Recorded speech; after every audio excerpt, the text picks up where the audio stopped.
Okay, it is now 6:30. Let's do this. So I hope you've enjoyed our chit chat and our banter, and thank you again for joining in on the polls and telling us where you're from. And what I want to do is just explain why we have chosen this topic, because it's, as horse owners, we just want the best. We want our horses to be happy and healthy. We want to enjoy them. They take up so much time and so many resources. But what I think happens as horse owners, we tend to overcomplicate things and we tend to get ourselves overwhelmed. And we were just chatting earlier about, in the early days, how we would just, when I was studying Poseidon, working with clients, and it's tricky creating diets. It's tricky. And we tend to, I know my early days, I'd go to the produce store and there'd be a new feed there. And I'd go, oh, that looks good. I might buy that one, nice bright packaging, and off I'd go. It's confusing and it's complicated. And it's I guess the questions we get often is, what should I feed my horse? The reality is we cannot give you one blanket diet tonight. What we'll do is have great information around the foundations. What is the foundation for an effective diet, and how do you use tools like Feed Excel to make sure the diet is balanced, and also if you're overfeeding or underfeeding, and so you're making it cost effective. From my experience, I'll be keen to hear what the panel think later on. Most people are overfeeding in terms of energy. We might underfeed in terms of fiber, but we tend to just keep adding more and more. When we don't get the results we want, we tend to get more and more. So anyhow, tonight is going to be a great webinar. I'd just like to do a huge shout out to EQ Saddle for being part of tonight. They've supported us in webinars before, and they're certainly a very big supporter of Poseidon Animal Health. And again, a shout out to Feed Excel, because Feed Excel is an incredible resource that, since starting Poseidon Animal Health, we have used and we have promoted and let people know about, because if there's a take-home message for tonight, it is we have to stop guessing around our horse's diet. If we know diet is the foundation for everything, we have to stop guessing. And I guess everyone who's signed up and come along tonight has recognised that. So it's fabulous to have Feed Excel here, and also to have Nikita from Varney. In a moment, I'll get the panel to introduce themselves. But Nikita is an incredibly qualified, experienced nutritionist who is fabulous, and she will be sharing her knowledge around what creates an amazing diet, and Dr. Erin Roddy. But I'm Linda from Poseidon Animal Health. I'm sorry, I hadn't actually introduced myself. Oops. I always have. Oh, hang on. Let's jump into, even though I've just mentioned everybody very briefly, I would like to introduce our experts, and they certainly are, and they come with great passion and knowledge. And so I'll start with Nikita. If you'd just like to give a brief overview of your experience and why you wanted to be part of this webinar tonight. And Nikita, you'll have to come off mute. Yeah, I just realized that. Thanks, Linda. Hi, everyone. Thank you for joining us tonight. I'm super excited to be surrounded by this wonderful group, and hopefully we will give you some nice takeaways for building a great diet for your horse tonight. So really looking forward to any questions coming through. So my name's Nikita Stowers, and I'm an independent equine nutritionist. I work closely with companies like Poseidon and helping them in technical areas like nutrition. And I have recently relocated to Australia. I'm from New Zealand, so you might sense my accent.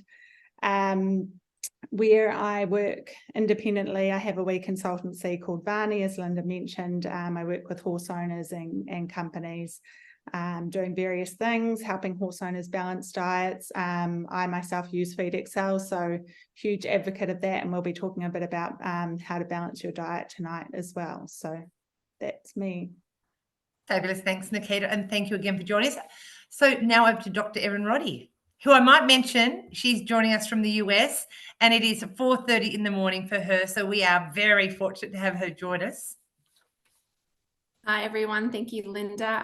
It's great to be with you guys. I'm currently in Ocala, Florida, but I did live in Australia for 12 years, which is how I got involved with Poseidon Animal Health, and really excited to work with them As I said, I'm an equine veterinarian and also a show jumper and just an avid horse person of all shapes and sizes, and really excited to be here with FeedXL, which I've used for years, and also with Nikita, who has so much great information to share with everybody. Thanks, Erin, and thanks for joining us. And now over to Sam from FeedXL. Thanks, Linda, and thank you everyone for joining us. It's wonderful to be part of the webinar and share with you all FeedXL and here's some great information along with that. So yeah, my name's Sam. I have been with FeedXL for 9 years. I'm an equine nutritionist there, so offer nutritional support through my role there, and write a lot of educational articles and that sort of thing that we'll talk about a little bit later. Fabulous. So we've got lots to get through. And as I mentioned earlier, this is about taking the overwhelm away from people. Even though we're not here giving you one diet that will fit every horse, we will give you the foundations. But we also want to really reinforce, if you feel like that FeedXL is not the right tool for you, that you want someone to do it for you, there are independent nutritionists, and Nikita does do some diet assessments, but we want to take the angst from you. We want to give you the tools. When you see how easy FeedXL is to use, if you haven't signed up for it beforehand, I'm sure that you're going to be jumping straight on and signing up, because we have to stop guessing about what our horses need. And their needs change depending on their energy, on their age, or even the season. So it's a great opportunity to say, what should a horse be fed and how do we do it simply? So what we are going to cover in the next hour, and as I mentioned, we may go about 10 or 15 minutes over. We'll see how we go. But we'll focus on gut health and why it's important. What does a balanced diet actually mean? And particularly if you're using FeedXL, what does it look like? Then we'll touch on how does stress affect the gut. And what's really interesting as horse owners, we tend to use behavior of a horse as the measure of how stressed it is. And then Dr. Erin will take us through the fact that that's not actually a really great measure. Our horses are stoic. They don't always want to show that they're stressed, but just know that stress is happening on the inside. So how do we use diet to then try and manage the stress they're under? And then finally, how do we create a cost-effective and balanced diet? And so many of you have mentioned that you've got multiple horses. So it's really important that we feed effectively and we feed in a cost-effective way. Now, sometimes by balancing the diet, you may not pay any less, but the fact that the horse is now meeting all their requirements, then ideally your vet bills will go down and the problems will go down and you'll get better performance. So there's a cost benefit in other ways.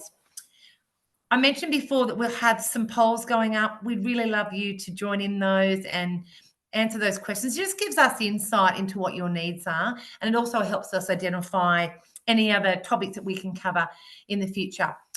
The last thing I want to mention is questions. If you have any questions, please put them through the questions section. We will do our best to answer some of them tonight, but we will get lots of questions. And so what we can do is post the webinar, summarize them all, and then send them through. So, make the most of it. You've got an incredible panel here in front of you, 2 equine nutritionists and an equine vet who are so passionate about horses and gut health and diet. So ask questions. Something exciting for everybody. For signing up and joining tonight, we have got some vouchers to give away, and we'll share the codes at the end. Some of the codes are up there now. And at the very end of the webinar, we will be then drawing a prize, and someone gets to win a prize at such great value. We want you to experience the magic of the resources that everybody on the panel has to offer. So let's get started. Just to get us thinking about the topic, I'd like you to take just a few moments to think about what are your top 2 frustrations. I mean, you may have 1, you may have 10, but just think about your top 2. And then if you're confident, if you're comfortable with it, we'd love you to share that.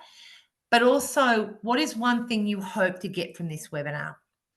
That will be really insightful for us. We'll keep an eye on that, and hopefully we can address the things that you'd like to get out of the webinar. If not, we can then address those at future webinars. So just take a moment to think about that. And again, if you, Angela's saying she submitted a question in the email, will that be answered? I would resubmit it. If you've sent it through in the email, we can add that to the reply, but it's not going to hurt to put that in there again. If it's a really complicated question, it may have to get answered later.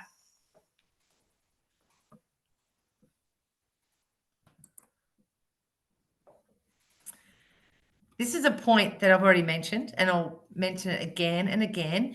If we know that the diet is the foundation for everything, it is time to stop guessing. And when I was young, first getting into horses, there weren't resources around to really learn, but there is now. So it's almost not an excuse just to keep guessing. We have to do better for our horses. We have to ensure that what we're doing is giving them the best chance of health and happiness. And some of these comments here, you may relate to them. You know, I feed a bit of this or a bit of that. So many clients will ring and say, I've got a horse with, you know, gut issues. And we say, can you tell me what you're feeding? They go, I'm just feeding a pellet. I'm feeding a really basic diet. I'm feeding a pellet, and then I feed a bit of this and a bit of that. It's like, well, what is the pellet? You know, have you weighed it? How much hay do you feed? So often we don't know. We do guess. But then when you see how Feed Excel works and you see what happens when you guess, it's not the best choice. Before I hand over to Nikita to talk about nutrition, just want to take some time to give us some perspective and to get a bit of a snapshot on what the reality is for our horses. Now, this is not about creating angst or guilt or for you to sit there and think, oh gosh, I'm doing everything wrong. The reality is that a lot has changed, but what we can do is look at our current circumstances and go, but how can I make it better for my horse? We know that horses have been evolving for a long time, but it seems they've moved so far away from what was natural to them that really in a blink of an eye, we have changed them dramatically. And it's come at a guess as a consequence to them. And if we look at what they used to do on the left-hand side to where they are now, we can see that so much has changed. And I know Erin will touch on this again later on when she's talking about stress in horses.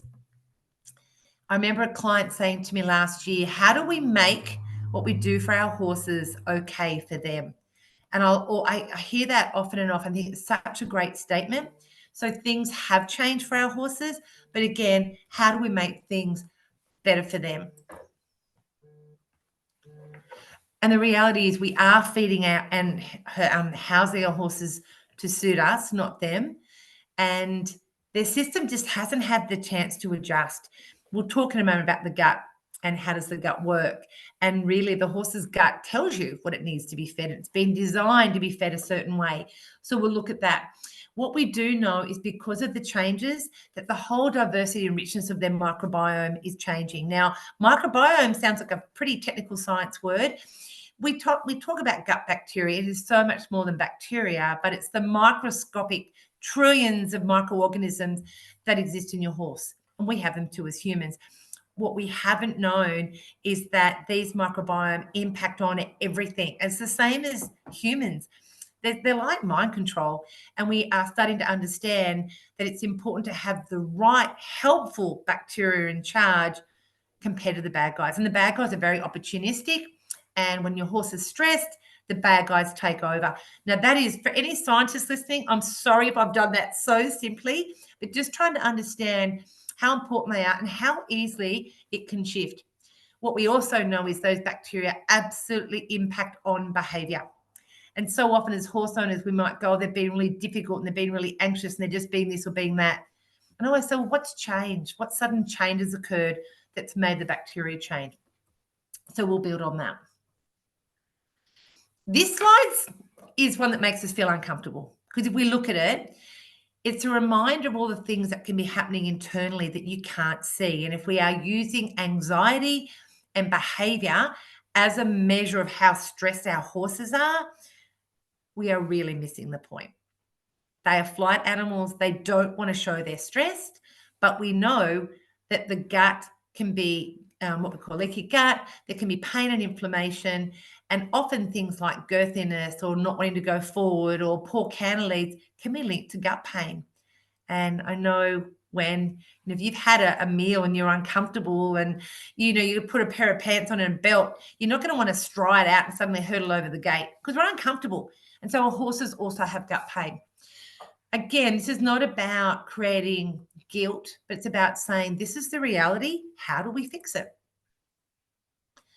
So if we can't return our horses back to how they used to be, grazing, having paddock mates, having diversity of fibre, long stem forage, all those things, then what can we do? And again, this is about saying we want to keep transporting our horses, competing our horses. Some of us have no choice. We have to stable our horses. That's just how it is. Land is getting, more and more difficult to access. So what can we do? And it comes down to trying to feed our horses so that, we are supporting the gut microbiome as they would have been supported before domestication. And we'll go through that with Nikita. And then creating great gut health. And by doing that, we improve the quality of horses. Really quickly, if we talk about diet, again, I'll just keep repeating this, that, horses' diet. So what a horse is fed and how it is fed is the single most important element of a horse's health. So well done, everyone, for coming along tonight, because this is the starting point. And I saw someone say that she was the daughter that had the new horse. So the mother and the daughter are both here. Absolutely fabulous, because we have access to great information. We can get the diet right and we can change our horse's life. They don't have as much access to a variety of long stem fibre anymore. They're not able to graze 24/7. Sometimes diets are lacking in essential vitamins and minerals, and then flavonoids are just not as available in their diets as they used to be. So they're the things that are missing. And if we go to gut health, if we know the gut is the foundation for everything, then we need to understand, firstly, what do we mean by gut health? What does the gut do? And then we'll move on to how do we make sure the gut's doing its role.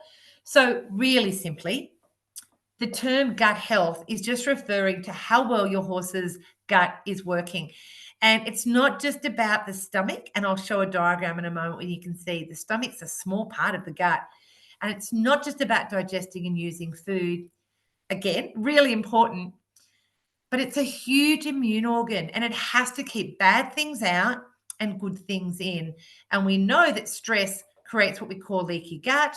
And you think about bricks and mortar, it's like the mortar disappears and the bricks start to crumble. Things get through, then the body has to then go into inflammation using valuable resources. And it can happen without you even seeing it. So it's not dependent on behavior. It can be happening without you knowing.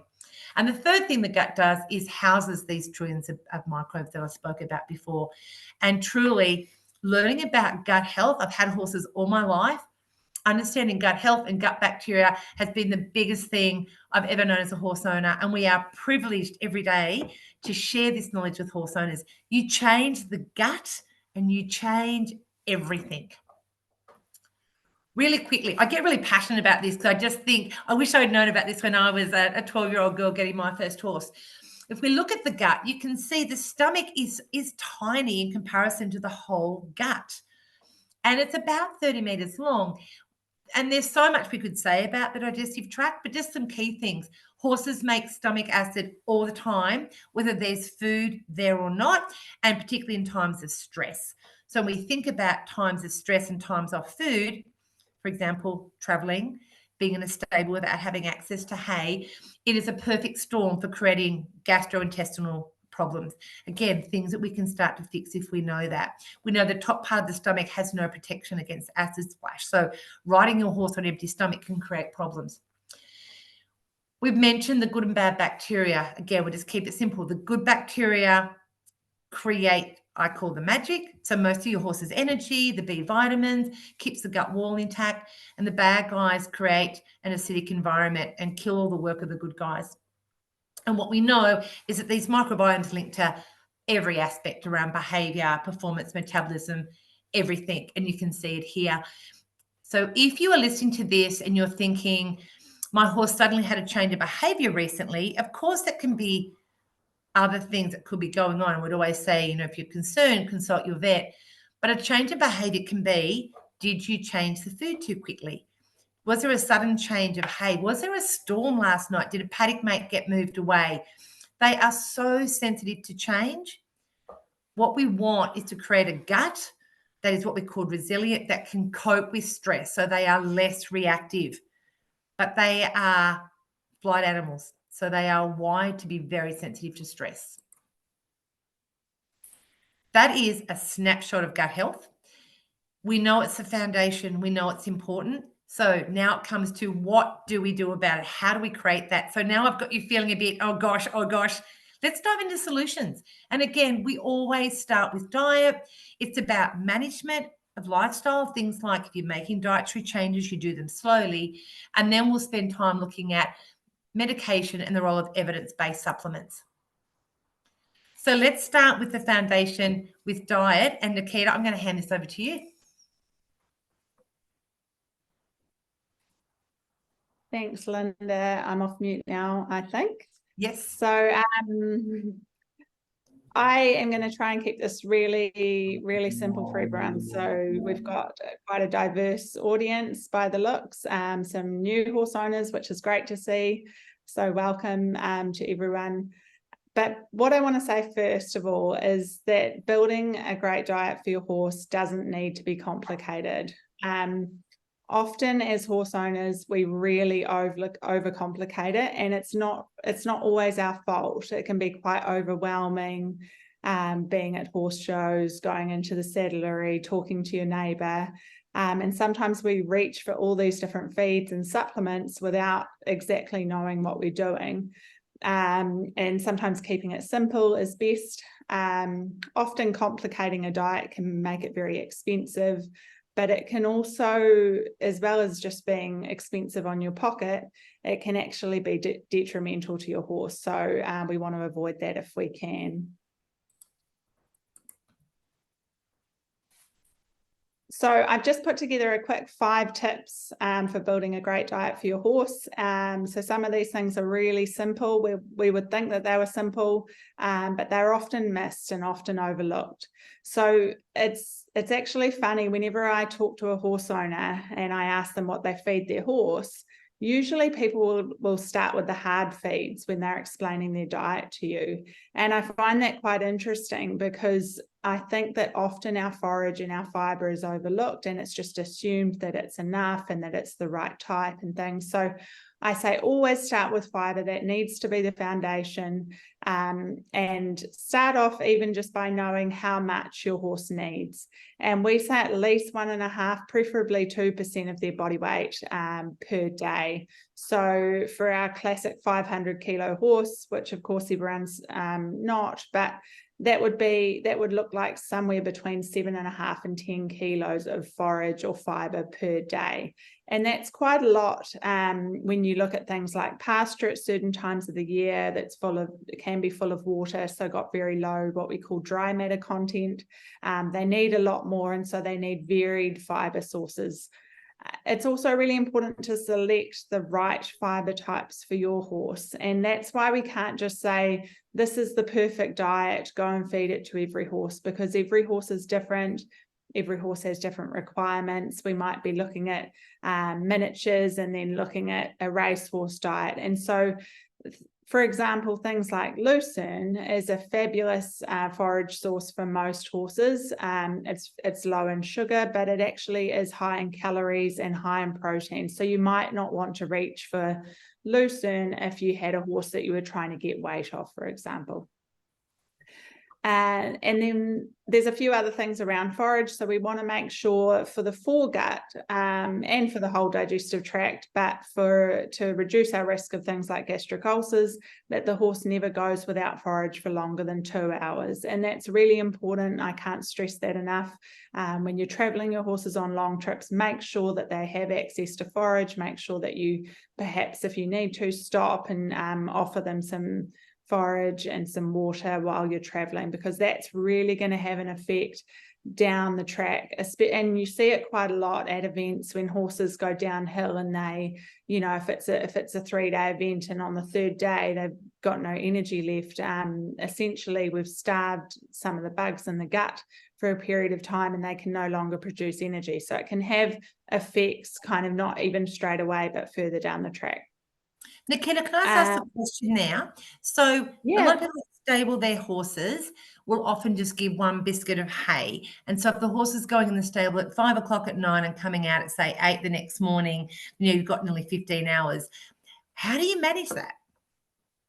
Yeah, so what I would say is it's absolutely not enough. And I think that's why I put again at the bottom of the slide, make sure you're giving enough.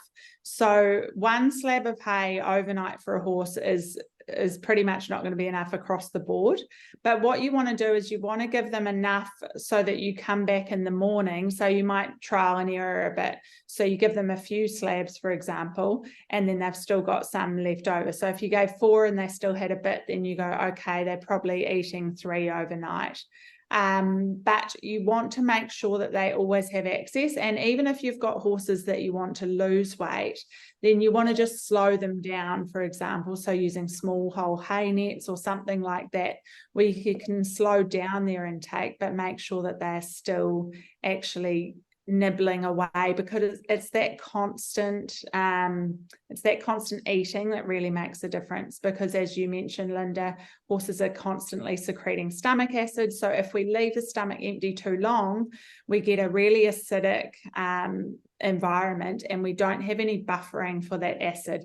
And then you imagine if you went out riding in the morning, sorry, I kind of go on and on about a point, but if you went out and rode your horse on an empty stomach after they've been stabled overnight with 1 biscuit of hay, you imagine you're going to get a lot of acid splash, you're going to get some pain happening. That horse isn't going to be very happy, and then it puts that horse at an increased risk of gastric ulcers, not to mention the effects further down the digestive tract. So I would say if you can offer ad lib forage in a stable environment, but if you've got a limit on that, then kind of see how much your horse is going to eat overnight and make sure that you're not leaving them empty.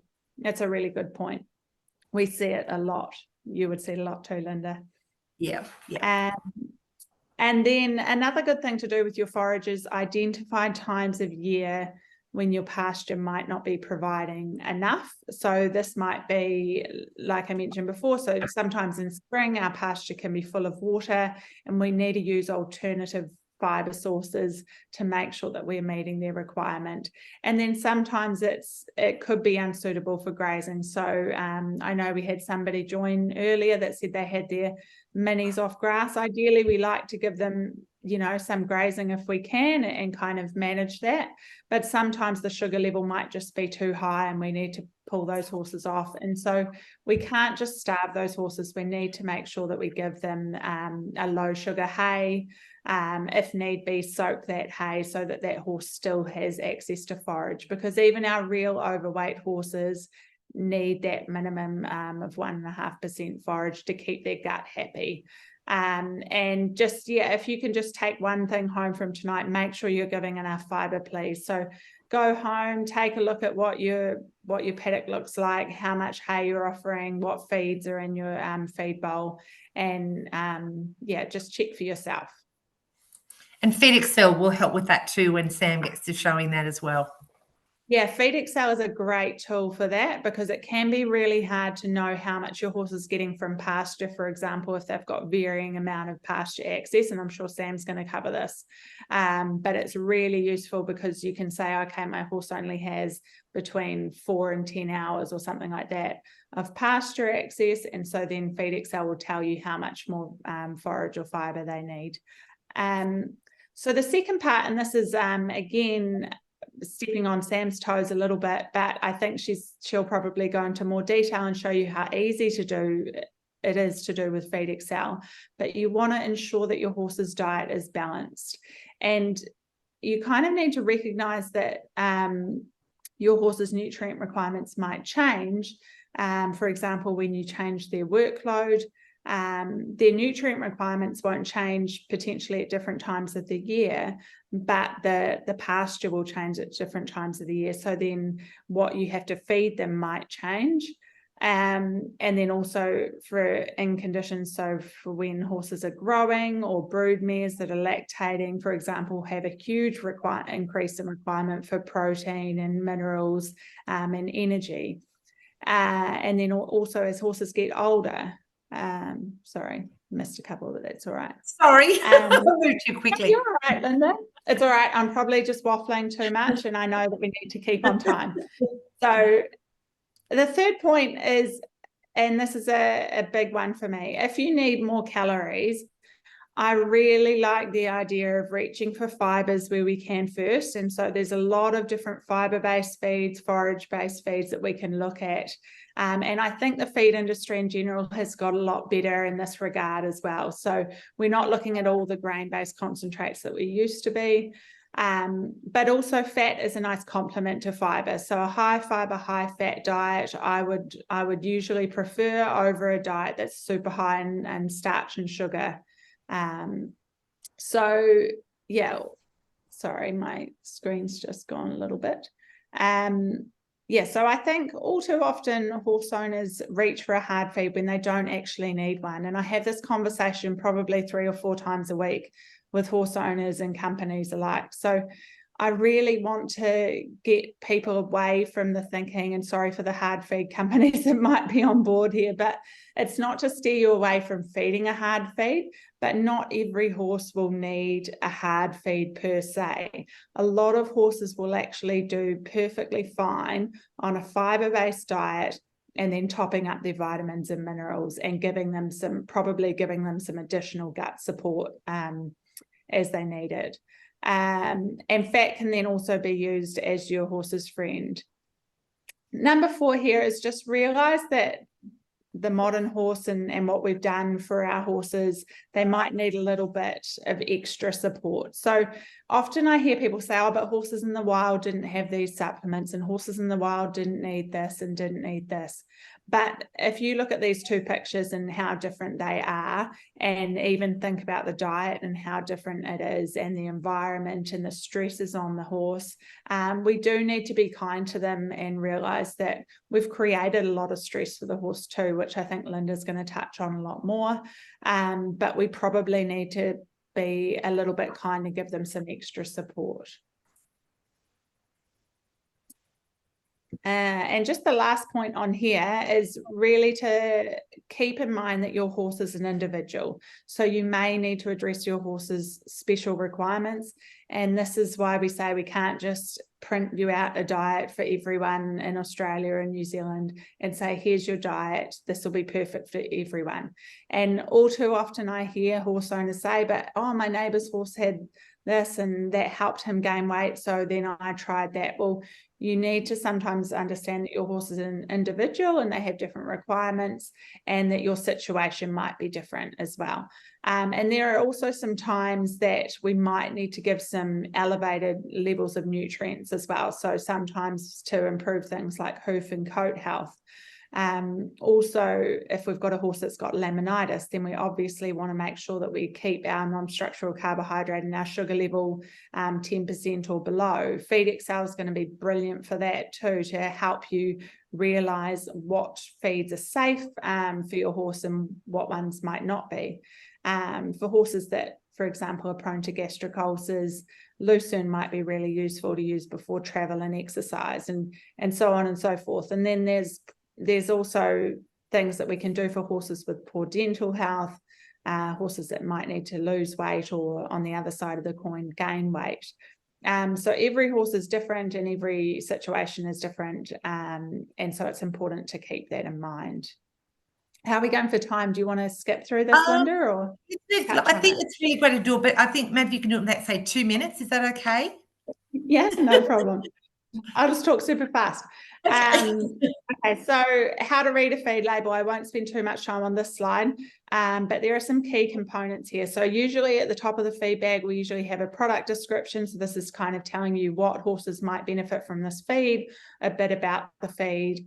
Further down the feed label, we usually have the analytical constituents is what this is called, but this is things like your protein percentage, your energy, your minerals, things like that. We'll often have a section that's got additives. So if the feed has things like prebiotics, things like that, it'll be listed. And then your feeding guide. And the feeding guide is actually really important, and people probably don't look at it enough. But I say to people quite often, if you're not feeding the recommended feeding rate of a feed, then you probably need vitamin and mineral top up, because that feed is formulated to meet a horse's vitamin and mineral requirements at that feeding rate. So if it says 4 kilos and you're like, oh, but my horse only needs 1.5, then that can be okay, but you might need a mineral supplement on top as well. Storage guidelines can be really important, especially for fresh products. So some green flags that I like to see on feed labels, and we are seeing more and more, multiple fiber sources. I'm happy to say that we see this a lot more than we did 5-10 years ago. So things like lucerne, lupin, soy hulls, linseed meal, all of those things can be really useful ingredients for our horses. Added fats. Set recipe is something that you may or may not see on some feed bags, and this means it's basically the opposite to least cost, which is the best way to formulate a horse feed, because some feeds might say ingredients selected from, and then they're able to change the recipe to suit or to meet spec. So as long as they're providing 10% protein, for example, they can change the recipe. And sometimes we get horse owners saying, oh, I haven't changed anything, but my horse, got diarrhea or this happened. And it could be that the feed that they're using, they change that within there. Doesn't happen so much anymore, but it still can happen. Some beneficial ingredients that are really nice to have in there can be like pre and postbiotics, some nice buffers. Natural vitamin E can be really useful for some horses. And then if they've got any claims that are backed up by science and research, other things that are quite nice to see is things like the Laminitis Trust approval, but it's expensive to get, so a lot of the time the feed companies don't do that. Some red flags can be things like, it might say grain-free, but it might have a whole bunch of grain byproducts in there, things like mill run, mill mix. Not necessarily a bad thing for all horses, but there are some horses that absolutely need to stay away from some of these feeds. I get the second point quite a lot, and where the key ingredients are missing, and I probably get this more with supplements than I do with feeds. But sometimes if the amount of a key ingredient isn't on the product, you can reach out to the company and they'll give it. I kind of say if they won't give you that information, if you don't know what you're feeding, then you probably shouldn't be selecting that product, because it's like taking a stab in the dark. Watch out for lots of bulking ingredients as well.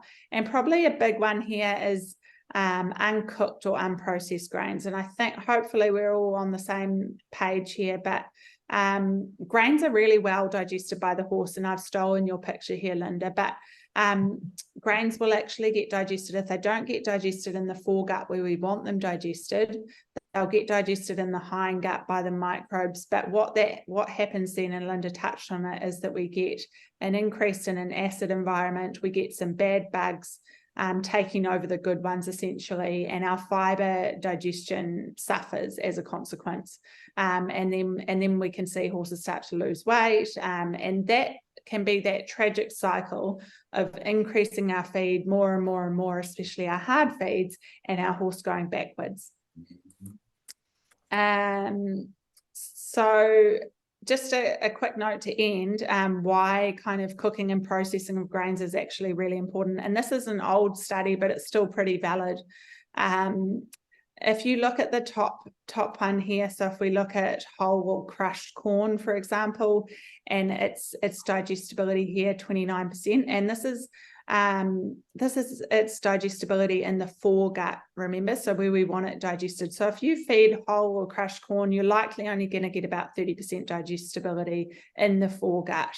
If we then look at the other end of the scale, so if we're thinking about micronized or extruded corn especially, we should get 90% digestibility. So that's going to be much better for our horse. It means that we can feed that grain much, much safer to our horse. So look out for feeds that have whole grains or crushed, raw grains essentially, and try to pick the feeds that have cooked grains. They're going to be more expensive, but it's actually going to be it's false economy to feed raw grains, because you're actually doing damage to your fiber bugs at the other end of the gut, and then you have to fix that. So sorry, that was probably over 2 minutes, but that's okay. Look, it's we could do a webinar just on that, but I think it's great to start. The more we're educated, the more we're empowered, the more we can start looking at feed bags and seeing, is it the right feed for my horse? Thank you for that, Nikita. You keep it simple. You keep it so that we understand it and it makes sense and it's not overwhelming. So thank you very much. There's some great questions coming through. I'm looking at them. We won't get to all of them, but just keep the questions coming through because we can pass them on to the team after. So now I'm going to hand over to Sam, where she can talk about how to use this incredible tool to then address all the challenges that we've just been speaking about. Yeah, thank you, Linda. And it's really lovely to follow on from Nikita because she's covered some really great points on how to create a good diet. And then we can use a tool such as FeedXL to objectively assess a balanced diet or how to create a balanced diet. So for those who aren't familiar, I've seen a few mentions of FeedXL in the comments. So I know that there is a few people who use it, which is wonderful. But for those who aren't familiar, it's basically an online horse nutrition calculator. So we're an independent company and we provide unbiased assessment of your horse's diet. So we're not associated with any feed companies. And the great thing is that it's basically you plugging in numbers, us having a database of feeds and supplements that you can plug into your horse's diet and get an objective assessment. And a lot of the information that we present, we like it to be research-based, and the requirements that we use are based mainly on the National Research Council information, but also later research that has been done, which provides some more optimal requirements. So a lot of the feedback that we get about FeedXL is that it gives people peace of mind. So I saw a lot of comments where people, they just are really unsure about what they're using. They're using multiple supplements, which are probably just doubling up on certain nutrients. And what it does is that by objectively assessing the diet, it's giving you peace of mind that, oh, I can leave that supplement now because all it is doing is providing more nutrients that my horse doesn't need. And it also gives you confidence to do this as well and sort through that marketing hype. There's supplement companies are really good and feed companies are really good at making you think that you do need that supplement in your diet. So by using FeedXL, then you can objectively say, oh, no, my horse doesn't, and confidently. And generally what we do, if we can use Nikita's tips and create a balanced diet, we're getting happy and healthy horses, which is our objective. We all want our horses to be happy and healthy. And with FeedXL, we like to think that we're a community of knowledge as well. So we're not just a tool that you just jump on and you don't have any support. We've got a Facebook forum that you can jump on and get support from other horse owners which have years and years of experience, but also have access to the nutritionists of FeedXL. And we also have some other nutritionists as well as part of the Facebook group. And we're often asked, now, who is FeedXL for? And we say it's for everybody. So it might be for those people that have got one horse or those people that have got multiple horses, no judgments. We've also got trainers that are on board, professionals, so vets, nutritionists, and also universities who teach equine nutrition as well. So FeedXL is available globally. Our two biggest member bases are obviously in Australia, where FeedXL originated. We've also got New Zealand as part of that, and then we've got the United States. So we've got over 40,000 members which use FeedXL, which is wonderful because that means that we're helping, well, however many horses, 150,000 horses have better balanced diets, which is wonderful. So we're quite active on social media. If you haven't seen us, FeedXL Horse Nutrition Calculator. And we've also got a FeedXL Horse Nutrition Forum, which is open to anybody. You can join that, ask questions about your horse's diet and get input from other horse owners and also us as equine nutritionists. Sam, can I just jump in and say one of the things I love about this forum is you actually have educated and informed people giving answers.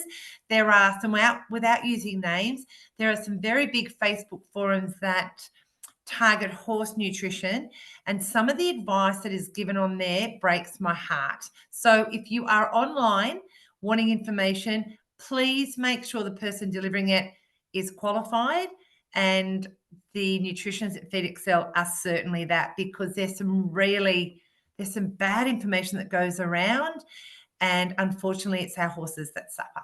So I just want to jump in and say that. No, thanks, Linda. We can go on to the next one. So we thought the best way to give you an idea of how Feed Excel works is to actually run through a diet scenario. So if you first log into Feed Excel, we can go through and create a horse. So this is the first time. So we're creating a horse here. And Nikita mentioned before that all horses have individual requirements. So Feed Excel collects details about your horse. The first few questions are more about identifying the horse, so that when you come back, obviously you know who that horse is. But we've got young horses, so when we're identifying young horses, their nutrient requirements can change based on age. We've also got geldings, but if you're entering a mare, then you'll get, they can be breeding or non-breeding. And then we're going through our workload here. So I'm going through really quickly, but we're just doing an average horse in light work, 500 kilos. And then we'll look at keeper status as well. So we all know there's some horses that maintain weight really easily, so they need less energy. And body condition, that's more for you to objectively assess your horse's body condition. And down the bottom here, we've got a certain number of nutritional conditions that we can take into account with Feed Excel and give you tips along the way. So Nikita talked about one of the first things we want to know when we're doing diets is, what is your horse eating? What forage are they eating? So we'll cover that first, because this is the biggest component of our horse's diets. Now in Feed Excel, we have a generic number of pasture analysis available that you can use, or you can enter a custom analysis as well. So here I'm just creating a forage for this horse and for Shadow. And we're going through, and I'm going to enter it as a pasture. Now, I'm down in southwest Victoria, so at the moment, obviously autumn, and yeah, the grass is really quite short. And as Nikita was saying, full of a lot of moisture. But it is of excellent quality. So when it's bright green, it is excellent quality. So I'm just creating something that I would see out in the paddock at the moment. We're getting a little bit of clover growth as well. And I'm going to tick my pasture is overgrazed down the bottom because it is quite short, so less than 1 inch. So our horse isn't really getting enough fibre out of that pasture. So the bit that most people get excited about is actually entering the diet. So this is the next step where we enter our horse's diet. So we go create diet. And I just wanted to demonstrate with this also just the sheer number of feeds, or how extensive the Feed Excel database is. So here I'm going to the complete feeds tab, and as I scroll down, you'll see about every manufacturer you can think of in Australia, and probably ones that you don't even know exist. They're in the database. And if they're not there, then Feed Excel will add that for you. And we've also got a really extensive database of balances and supplements as well. So here, obviously, I'm just going to find the search function to add in some hay. So I'm just creating a really basic diet, similar principles to what Nikita was talking about before. We're adding in some hay because our horse isn't getting enough forage just from the pasture. Adding in some lucerne hay because I'm actually feeding that to Shadow before he works to make sure that he's getting, has some gut fill. And we're getting a little bit of fibre diversity in there as well with some sugar beet pulp. So something to put our vitamin mineral supplement in. And the vitamin mineral supplement I'm going to use in this example is the Digestive VM. And I know by looking at the feeding rate on the back of the container that for Shadow's weight and workload at 60 grams per day. Now, we haven't really talked about salt, but most horses will require some salt in their feed. Depending on where you're located, your environment, and also workload. We're just putting a really low amount in this diet, so 15 grams. Now, I wanted to point out that we can add costs. So not many of us want to know how much it actually costs to feed our horse, but it is really good to put in your first diet, add your costs in, and then see if you can save yourself a little bit of money. And that might be just by decreasing your feeding too much calories, so decreasing your amount of complete feed, or if you're feeding multiple, so we've got hoof supplement, bone supplement, whatever else, taking those out because they're just doubling up. So here, this is our summary, and this is a graph that I love to see and most people like to see, but we've got the digestibility sitting really nice, just below 100%, but that will vary with horses. You'll get to know what that is. For those who want a more detailed analysis, we do have the nutrient table, and that'll tell us our recommended daily intake versus the diet amount. And down the bottom here, we talked about this earlier, but talking about the total forage. So making sure that our horses are getting the 2% of their body weight in total feed per day, and our forage requirement is being met. And for those that are into more mineral ratios and that's down the bottom. And here, we've got our diet, and you can see our costs per day, per month, per year there. And additional nutrients for those that are really into non-structural carbohydrate content for the total diet, omega ratios, joint nutrients, making sure we're providing therapeutic levels, and also biotin. Those are available on our premium plan. And lastly, we've got some feed and management notes, just the things that Nikita was talking about before. So slowly adjusting any diets, that sort of thing, allowing your horse to have free access to water, just the basics. And here is the page where we can print our report out and give that to our stable manager or a GISman owner, that sort of thing, or just keep it as a record for ourselves. So that was a really quick run through there. Sorry, I had to talk really fast, but I knew that we would get through it all, and we got there. So thank you. And Sam, it's fabulous because you showed a fibre-based diet. You added digestive VM in, and it balanced. And I will say that I really encourage you, if you are feeding other vitamin mineral supplements, jump on Feed Excel. You'll be surprised that they don't all balance. So that's why, again, Feed Excel takes the guesswork away. Digestive VM is one of our supplements that, you don't have to feed a lot of it, and it ticks all the boxes. So we're not saying complete feeds don't have a place, but we're also showing that, guess what, you don't have to have a complete feed. Sam, I might move through rather than, can I jump to, why isn't it going to the next one? Maybe sorry, it's not me. Here we go. There we go. Can I jump to that? Is that okay? I'm just conscious it's nearly 25 past. Yeah, and no worries. Yeah, that's fine, Linda. So for those who are interested in Feed Excel, then we have a range of plans, and it depends on your budget and also your horse's requirements or what you need to get out of Feed Excel. So we start from the basic plan at $6 per month, and then that ranges up to with a premium plan. We do have a 7-day free trial, so you can dip your toes in the water with Feed Excel, no commitment, and use it and see how your diet stacks up. So, and you don't have to, you can start with just one horse and you can easily upgrade to more horses. So don't feel like you're jumping in and you're committed for life. This is dip your toes in the water and see how you go.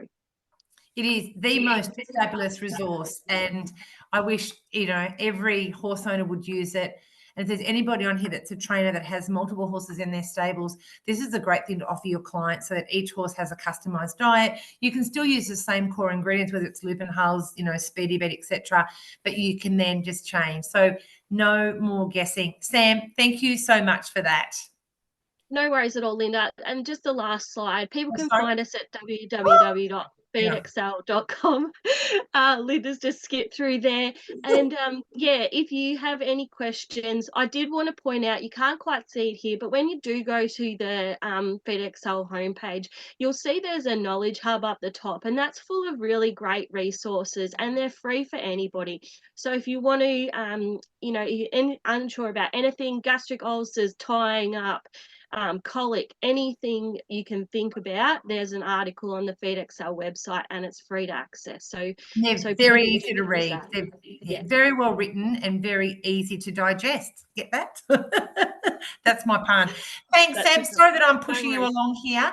So I'm just going to quickly hand over to Dr. Erin Roddy now. Now, it's 25 past 7. I did mention at the beginning we may go 10 or 15 minutes over.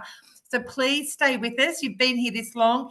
Hang in there because there's still some really great content to come through. So I'll hand over to Dr. Erin. Hello, everyone. Thanks, Linda. I will try to talk quickly. And just a reminder, if you do have to go for any reason, this webinar is being recorded. And also, I've tried to answer as many questions as I could. There are so many great questions, but we will definitely get to all of those after the webinar, and you'll get answers to all your questions as best as we can. The thing I'd also say is some of your questions are very individualized and detailed. And if we can't answer them, that may be a point where you need to reach out to your personal vet or an independent nutritionist who can help you with those little bit more tricky horses. So we've talked a lot about diet and why diet is so important. And I think Nikita and Sam have given you some really great tools to start assessing your diet and make sure it's balanced. You know, unfortunately, the bad news is that diet can't do everything for you. It does a lot, but it can't do everything. And, you know, Nikita showed that great comparison between a horse living naturally and the jumping horse. And, you know, show jumpers are near and dear to my heart.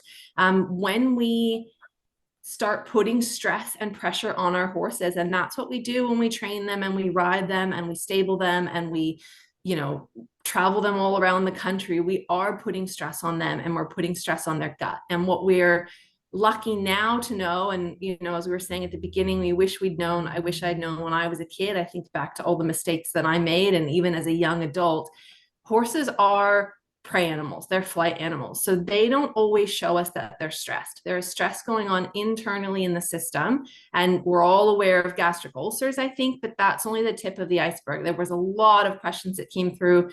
My horse has been scoped for ulcers and he's clear. Does that mean that his gut is fine? Absolutely not. It doesn't even mean that his stomach is fine. It means that grossly, to the naked eye on that day, he doesn't have gross gastric ulcers. He can have microscopic changes in his stomach, and he can have microscopic changes all the way through the 30 meters of the GI tract.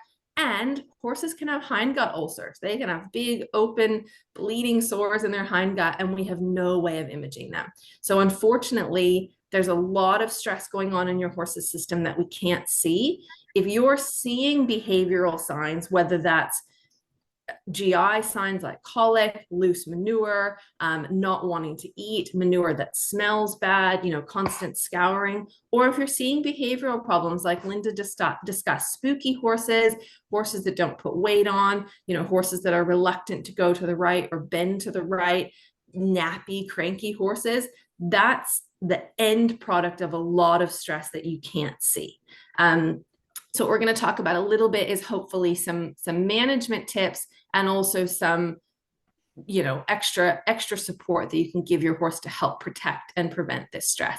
So this is just a list of lots of different ways that we stress the horse. And sometimes we don't think about that, but go back to those photos that Nikita showed you. Horses are meant to live in a group out in acres and acres and acres. And all they're meant to do is just walk around, eat grass, eat trees, eat leaves, and make baby horses. That's all their body is designed to do. So when we start asking them to do other things like wear a saddle, wear a bridle, load onto the truck or load onto the float and go somewhere, jump things, turn, spin, you know, all the things that we ask them to do, we are stressing them. And we need to do the best we can through our diet and through our management to help protect against those signs of stress.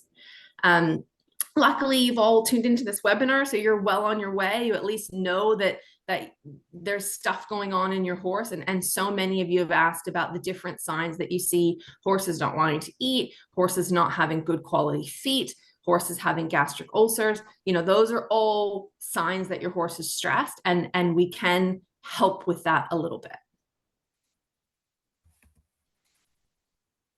So now we come to the role of supplements. And I know this is a, you know, sensitive topic for a lot of people. And there was a lot of great questions about supplements and supplement companies. And I completely agree with you. There's a lot of supplements out there and it can be really confusing what they are, what your horse needs. You know, I myself have been guilty of having a shelf full of 10 different supplements and feeding them all and wondering if I'm doing the right thing and should I add another one and what's good for this horse and what's good for that horse. You know, a lot of my colleagues out there, veterinarians, will tell you that horses don't need supplements.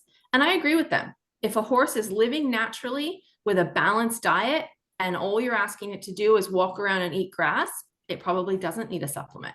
But as soon as you start asking it to do something more, as soon as you start asking its gut to cope with stress that it wasn't designed to cope with, we need to help those horses.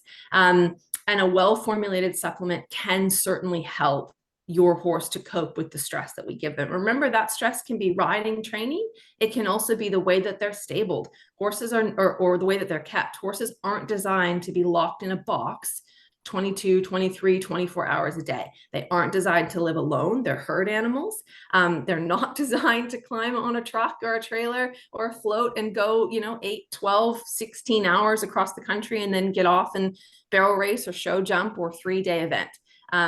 All those things are stress for the horse. As Linda discussed, did a paddock mate change? Did you change agistment? Did your agistment change hay? Did an ingredient, as Nikita discussed, change in your feed and you didn't even know it? All of those things are stress. And when we apply that stress to the horse, we see a change in the pH in the stomach. And then we also see changes in the microbiome down the track that Linda discussed. So when you're looking at a supplement, and there was a lot of great questions out there about this, I'm so impressed by everyone's level of knowledge, and we've obviously got some discerning customers out there. When you start looking at a supplement, my advice is always to start with looking at the ingredient list. What's actually in the supplement? Is there science behind each of the ingredients? And also look at how many in the list are active ingredients. Are they actually doing something for your horse? You would be shocked when you start looking at the list how many ingredients are just fillers. They're just taking up space. And so you're paying money for something that isn't actually doing anything for your horse and also maybe harming your horse. If the fillers are things like sugars, does your horse need extra sugar in its diet? Probably not. So you're paying money to give your horse something that may actually be harming it. The next thing we want to look at is the quality of the ingredients. Within a class of a particular ingredient, and my favorite example is vitamin E, there is vitamin E out there that is completely not bioavailable to the horse. That means the horse will not absorb it. They will just excrete it right back out again. At that point, you might as well feed dirt because it might actually do better for your horse because it might have vitamins and minerals in it. So if you're not feeding ingredients that are good quality, that are going to be bioavailable and efficacious in the horse, then there isn't any point in doing it. The next thing we want to talk about is level of need. There was a lot of people that asked, and some of our other panelists touched on this, just because your neighbor is feeding a supplement or your friend or even your trainer doesn't mean that it's the right thing for your horse. In my opinion, so many of the problems that we're seeing actually come from that base level of either the diet being not balanced, the horse not getting enough fiber, or them having dysbiosis in the microbiome. And that just means what Linda was talking about, the bad guys have overrun the good guys. So many of you wrote in about off the track thoroughbreds and how much you're struggling to put weight on, you're struggling with behavioral issues, you're struggling with GI, with ulcers. Those are problems that you inherited with that horse, unfortunately. The microbiome is developed more in the first 24 hours of the horse's life than any other point in its life. And a lot of that comes from the mother. So particularly in our off the track thoroughbreds, in their first 24 hours of life, they received a microbiome that was unbalanced from their mother. And then generally that microbiome continued to be unbalanced by the way that they're fed, the way that they're trained. Now you've got this horse off the track and you're trying to do all the work of rebalancing that microbiome. And that's a long process. It's a slow process. But that's a problem that's solved at the base level with diet, with fiber, and then with gut support. That's why, I'm such a big fan of gut health supplements over everything else, because if you support that microbiome and support the gut, everything else will fall into place. And hopefully we can help you get rid of your hoof supplement and your coat supplement and your calming supplement and your make my horse blacker supplement and all the other things out there that are just clogging up the shelf. Sorry. No, that's okay. So on that note, this is our range of supplements. So we exist only in the gut health space because we truly believe that good health begins in the gut. If your gut is doing what it's supposed to do, you shouldn't need anything else. So obviously we've got, most of you are familiar with our digestive EQ and our stress pace. I had a lot of questions about people feeding EQ and particular issues. And a lot of times if you feel that your horse is in a real state of poor gut health, you may want to try Digestive RP. It has higher levels of active ingredients, and some of these horses that really, you know, the heavy gastric ulcer horses, the horses with really loose manure or really poor microbiome health, RP is just going to give you those extra active ingredients to treat that. So I would suggest to those people, I did try to mention to most of you, but if you've been using EQ and you feel like you're just not getting all the results, it might be time for you to try RP. Sam mentioned Digestive VM, which is our vitamin and mineral supplement. Sorry, Linda's pushing me along. I'll push along. So EQ is our, you know, we would call it our base gut health supplement, and it is a fantastic product. I've used EQ for 7 years now, and it does a really great job of helping to protect and support and treat gut issues all the way through, from the stomach all the way to the hind gut. Don't forget, just because the only place in the horse we can reach is the stomach, there is a lot more of the gut going on behind there. And we need to make sure that we're protecting and supporting the entire GI tract. So that's what EQ does. And when should EQ be used? Sorry, I'm just going to jump straight to RP, because I think you mentioned a lot of people know about EQ, but I think RP is the one people don't know as much about. Yeah, so like we were talking about before, RP is a higher level version of EQ. So it's specifically formulated for our racing and high performance horses, and especially horses that are getting fed that little bit more cereal grain in their diet. And maybe they need that for the caloric intake or for the energy. Or the other thing I got to talk to a lot of people about on the Q&A is that remember that the horse's gut, as much as it's so different from the human's gut, it is similar in that the bugs tell the horse what they want. So if your horse has come off the track, or your horse has been feeding a high grain diet or a lot of hard feed, that's what its microbiome is used to, and that's what the microbiome is craving. We need to, it's a little bit like if the kids have been sent to grandma's for the school holidays and they've had lollies and ice cream all day, when they come back, they don't want to eat their Brussels sprouts. Right? Their body is telling them, I'm now addicted to sugar. I need sugar all the time. I want the sugar. My body tells me the same thing, so I can't blame them. But the more that we eat our vegetables and the more that we eat a good diet, our body starts to crave the vegetables and crave the good diet. And the horse is the same. You have to be consistent with the fiber and the forage and reducing the sugar and the cereal grain. But what Digestive RP will do is it will actually help you in that battle. So it will help feed the good bugs as well, and it will accelerate that process. That's why we see horses put on so much weight when they're on these supplements, because the enzymes are actually helping the horse break down the fiber better and more efficiently, and helping them actually extract the energy and the calories from it. And then we also just have all these other good elements to help support the entire gut and the whole microbiome, so that the horse is going to get to that good state where the good guys are doing better than the bad guys much more quickly. Yeah, so this is just a comparison of RP between EQ, and it's just showing you the little extra bits that are in RP that aren't in EQ. So like I said, if you feel like you've got a horse with a particular GI problem, or you feel like EQ is just not quite getting you where you want it to be, or particularly if your horse has been on a high grain diet in its past or is currently on a high grain diet, Digestive RP is just going to give you that bit more help. Erin, I think, can I just jump in and say that when we first created EQ, Poseidon Animal Health was one of the pioneers around equine gut health, and it's a fabulous product, but we are learning more. And now we know, as you've said, the more stress, the more support. So you may not have a high performance horse, but if you are riding, competing, traveling, if they're stressed, then RP will be a better choice. So the more stress, the more support. And people do get confused between the differences, but that's how you have to think about it. The more stress, the more support you need. And EQ is such a fabulous foundation product. We haven't had a chance to share as much about RP, but it's more. It's EQ elevated. And the other thing I just want to touch on there too is, you hear people discuss, oh, my horse is a poor doer, or my horse is stressy. Your horse's personality is actually in their microbiome. So the microbiome expresses itself through their behavior. If your horse is anxious, if your horse reacts you know, there are a lot of horses where you can take a paddock mate away all day long and it doesn't bother them. And then you have these other horses where if the paddock mate moves 10 steps away, they're screaming, they're running around, they're running the fence line. That's not because your horse is naughty. That's because its microbiome is not as balanced as the other horse. So you might not actually put a lot of stress in your horse's life, but it might have come to you with a lot of stress. And like I said, a lot of that is inherited.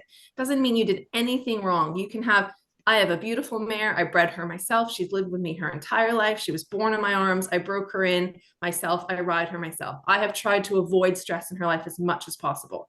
She's a stressy horse. Her mother was a stressy horse. Her mother before that was probably a stressy horse. So much of this is inherited, and we just have to do the best we can to help them now. And, you know, hopefully down the track, if I keep breeding her and I'm, you know, lucky enough to see her children and her grandchildren, as I've improved her microbiome, that will improve theirs.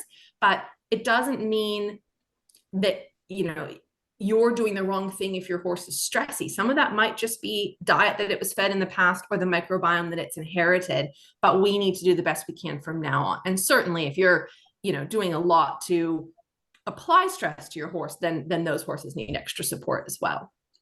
So since I like to say the word stress a lot, Stress Paste is a sort of companion to our everyday supplements. So EQ and RP are for every day. Stress Paste is for that extra time. And horses experience stress in different ways. You know, some of you are competing, some of you are traveling, some of you just have extremes in weather, or even, you know, I love to use Stress Paste as a vet whenever my horses are having medication, or I'm giving medication to a horse whenever they're having a procedure. Maybe they're having a gastroscope and they have to be fasted. Maybe they're having surgery.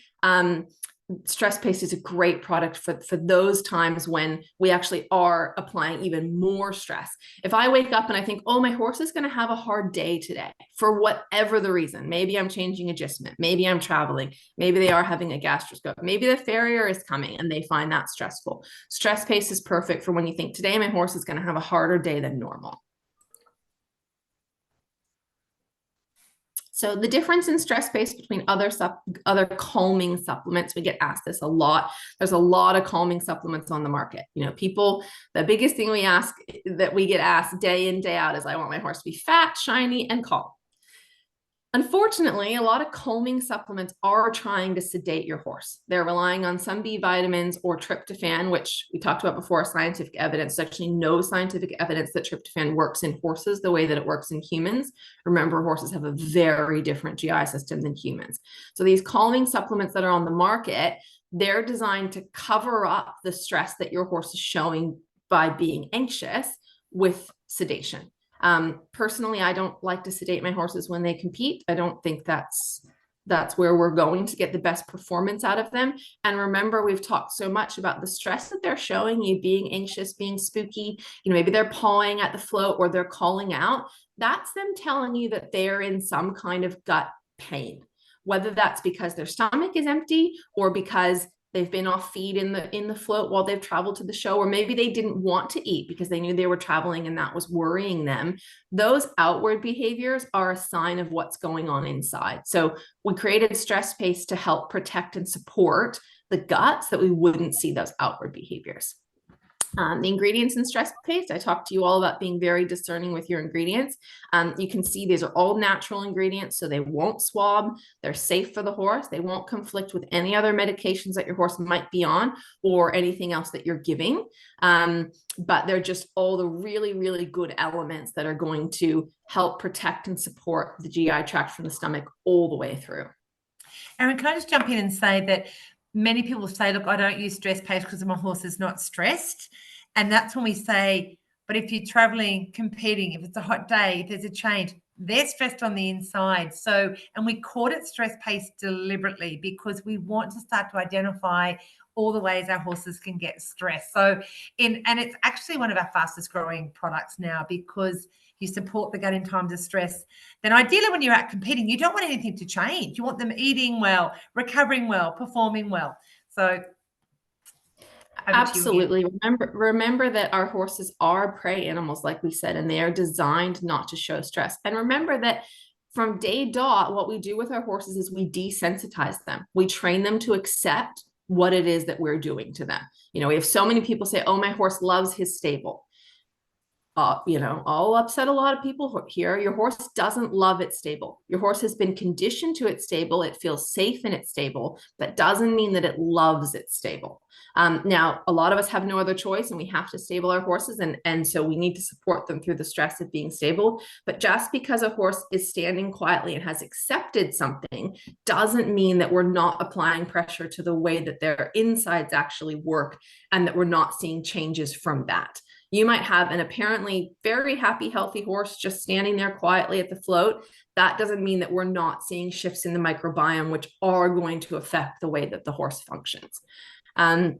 So times to use stress pace, as I touched on a little bit before, travel in particular. Travel is very stressful for horses. There's some great research studies about how many calories a horse burns while traveling and about how much they actually move. You know, I've got some clients that are high-level eventers, and when they're preparing for a 3-day event, they gallop every 4 days for fitness. They count travel as a gallop day. They feel that it takes as much out of their horse to travel to the competition as it does for them to do their gallop sets. So that is definitely stressing your horse. Performance, you know, lots of horses get very seasoned at competition, but it doesn't mean that you're not still affecting their microbiome. It doesn't mean that still, you know, if you're at a competition and you're going to get on and you're going to warm up and then you're going to compete and then you're going to stand around and watch others, that might push past the 2 hours that Nikita was talking about your horse not being able to eat. So even if they want to eat and they have a great appetite, if you're out in the ring for a long time waiting or doing whatever you're doing, that stomach might be emptying, and we want to be on top of that. And then obviously major changes, the feed change. There's a lot of people writing in that, you know, hay changes that they're adjustment and they've got enough, they can't say anything about it. That just happens. You know, there's nothing you can do about that. But you can protect your horse and their microbiome to weather those changes. Obviously, extreme weather, you know, all over the world now we're seeing so many changes in extreme weather. It's hot, it's cold, it's pouring rain, or it's drought. And stress-paced really helps to just support the microbiome through those changes. And then, you know, I talked about in my particular line of work, anytime a horse is ill or a horse has colic or a horse has got diarrhea or they're on any kind of medication, you know, medication is important and it does a good job of treating things, but the microbiome is not designed to withstand medication. So as soon as we put medication into the horse, we are altering, even the most perfect microbiome will be altered. So we need to use medication carefully, and we also need to make sure that we are doing the right thing by our horse in supporting their microbiome with a good gut health supplement and stress paste. And this is just how to use stress paste. So it comes in a syringe or in a pouch.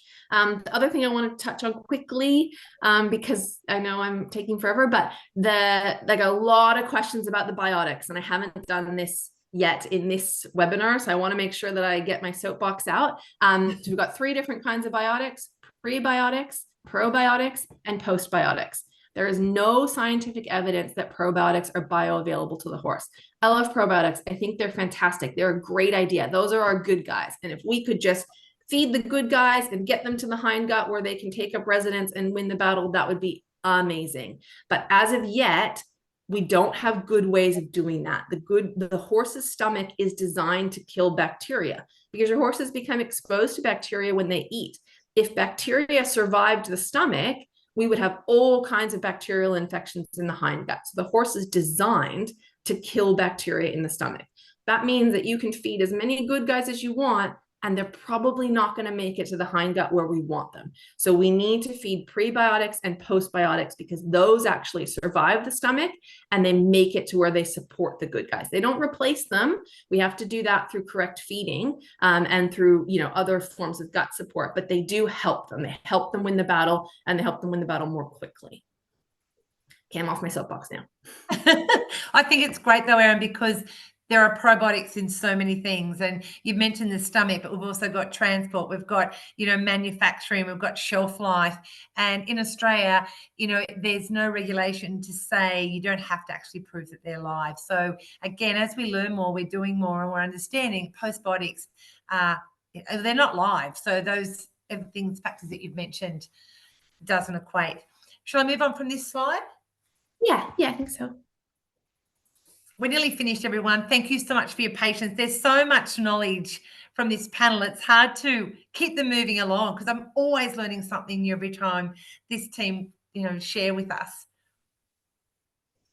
So these are just some reviews. We're so lucky in Australia. We've been able to help people and help horses for so many years now. And, our customers are amazing, and it never gets old seeing this transformation and helping these horses. And I think that's one of the most important things when you're looking at a supplement is looking at reviews. The problem with horses is it's actually very hard to do research in horses. I love doing research in horses. I love reading about research in horses.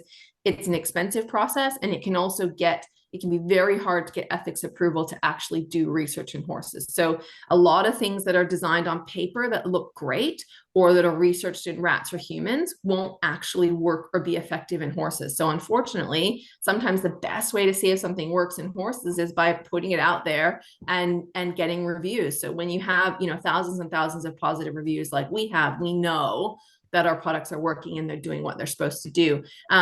Going back to my soapbox for a minute, the thing I didn't mention is we talked about being discerning about what's in your supplements. And so many of you have asked about how to figure that out.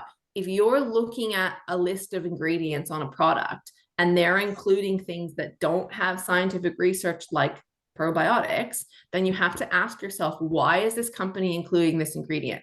Either they don't know, which makes me worried, or they don't care, which makes me more worried. So people put things in their products for a reason. Make sure that you understand the reason that just because someone puts it in their product doesn't mean you have to put it in your horse. So be really discerning about what you are putting in your horse. Thanks for sharing that, Erin. And so Michelle's just made a comment, don't move them along. I agree, Michelle. I could sit here for another 2 hours, but I'm just conscious that everyone has probably got to have dinner, but it's fabulous everyone's staying on, and there is so much to learn. The great thing is we've got more webinars planned, and we can certainly go back and touch on these topics. But what is amazing, we are so fortunate to have 2 vets working with us at Poseidon, and I love that they are changing the way we manage our horses and we look at how we prevent problems, and it's coming from the gut. And the passion that Erin has for gut health, I guess, is testament to what Poseidon stands for as well, because we take everyone's trust in our products and our education really seriously. So we have to deliver the best products that have the science behind them, that have the evidence behind them. And I've just been watching some of the comments through, and it seems like a lot of you are using our products, which is fabulous. And again, we take that, your trust in us, very seriously. And to have tonight with Feed Excel and Nikita and Dr. Erin Roddy joining us is really important to us as a company. We have to be aligned with people that are also delivering the right information, the right education, and the right knowledge.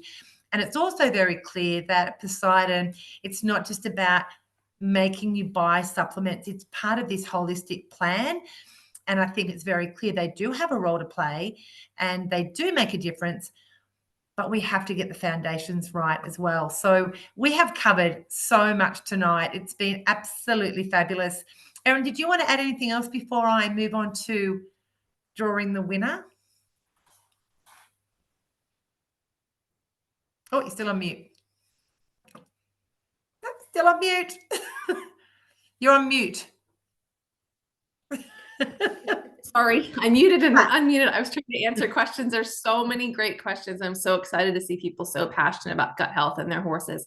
The thing I just touch on is Nikita and Sam did a great job, hopefully, of showing people that their diet may need some tweaking. And just remember that even if you're changing from the worst possible diet in the world to the best possible diet in the world, that's still a change.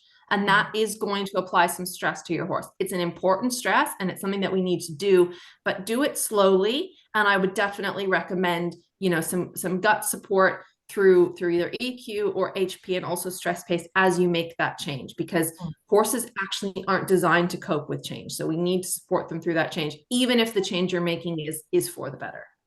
And particularly mentioned, there's lots of people saying they've got off the tracks. And we think about when a racehorse retires from racing, it's been on a high grain diet usually, hasn't had much fiber, been under stress, doesn't have many helpful fiber fermenting bacteria. And so we do think we're doing the right thing. We get them, we throw them out on grass to spell them, and they just lose weight because they actually don't have any helpers. And it's almost like I love analogies. And you imagine you're in a factory and you've got a conveyor belt and all this produce is going through, but there's no one at the other end to pack it. It just falls to the ground and gets wasted. So we have to, off the tracks is something else we could have another webinar on, because I own several of them. I find them, they're the most beautiful animals, but they have the worst gut health just from the nature of their racing. So it's that managing the change. And even when you're moving towards positive change, it's change. We also recommend, if you're starting our gut products for the first time, then using stress paste for the first few days is really powerful as well. Even though there's nothing live in our gut products, it's still creating change at the back end, and almost like they're territorial, and it's like having squatters living in the hindgut rent-free. They don't want to be pushed out. So we have to do it slowly and gradually. And that's where stress paste, if you think about it, it's for anticipation of stress, during stress, and post-stress. And it is the most, our nutritionist that has done our formulation is absolutely amazing. When she developed stress paste, we looked at all the ways that horses can be stressed. Anyway, we are still going. So we've gone more than 15 minutes over. Thank you everyone for joining. And panel, thank you for jumping in and answering so many of these questions. Like, this is fabulous. So I'm sure people have learnt so many things tonight and got so much value out of this. So thank you. We have just put up a post-webinar poll. Just before we finish, we are going to draw a winner who gets this incredible package. So it's a 4-kilo EQ, a stress paste, 1-year membership to Feed Excel, which is incredible, a $100 EQ salary voucher, and a Varney-based package. Like, what an amazing prize. And the winner is, I hope I'm pronouncing this right, Tamika Lipinski. So well done, Tamika. That is fabulous. And we will reach out with you to, Sam's given that a clap, reach out to you and pass on those details. If you want to come and follow all the different companies on socials, remember, you get access to people who are qualified and educated to give you advice, because not all forums have that. Again, be really discerning where you get your information from. People have the best intentions, but they don't have the right knowledge always. So, which is why we surround ourselves with incredible people. And Poseidon, and I realized I actually didn't introduce myself at the beginning, but Poseidon's all about collaboration, education. We want your horses to have a better life. How do we make what we do for our horses better for them? So it's all on there. And then finally, for the Poseidon products, we have a discount code. So you can jump online and buy some products. Hopefully, you've heard more about even VM, which was great to see how easily it balances diets, the role of stress paste. Stress paste is a product we say to people, keep it in your tack box, keep it in your float. The amount of horses that have gone away competing, wouldn't eat, wouldn't drink, just off, not themselves, and stress paste supporting the gut has been the difference. So, gosh, we've covered a lot. This has been amazing. And Erin, how well have you done, considering you've already done a webinar with me, my time this morning, and then you've got up in the middle of, still the middle of the night for you to join us. So thank you so much. And thank you for your generosity as a vet, sharing your knowledge and your passion. And we are so grateful to work with you. Thank you, Nikita. As always, you've been amazing, and you keep it real and you keep it make sense what you say. I always listen to you and go, I've learned something new. So that's wonderful. I've been working with Sam at Feed Excel for a long time, because we love Feed Excel and we love empowering horse owners, because they'll often come to us and say, I'm feeding this and I'm feeding that, I'm feeding this. Can I feed EQ with it? And it's like, well, how can we answer that? We don't know how much calcium you're feeding. What else are you feeding? And so Feed Excel is always our go-to. So if you aren't a member of Feed Excel, please, you'll get an email from Feed Excel giving you the discount code. Make the most of it. And then when your horse's needs change through exercise, season, breeding, age, or whatever, jump back on. We have to stop guessing. If you've got performance horses, this will change your results. It's incredible. You fix the gut and so much changes. And that's why we love what we do at Poseidon. That's why we love sharing our knowledge and our information. I think we need to make our webinars a standard 1 hour and a half, because what's valuable is the questions that are coming through. That is amazing. And you've had access to these incredible people tonight. thank you to the team at Poseidon. There's been a lot of people behind the scenes getting both the webinars happening. We excitedly launched in the US today because as the interest in gut health grows and people are hearing about our products, we're trying to make them more available. So it's been a very exciting day for Poseidon, and what a great note to finish on. So thank you, everyone. Again, you will get the answers to your questions. It may take us a week or so to get all that done. They will come back to you, and really keen to hear what other webinars you would like. I saw someone say they'd like one for Off the Tracks. Favorite topic. That would be great. Is there anything else in the panel you'd like to say before we finish?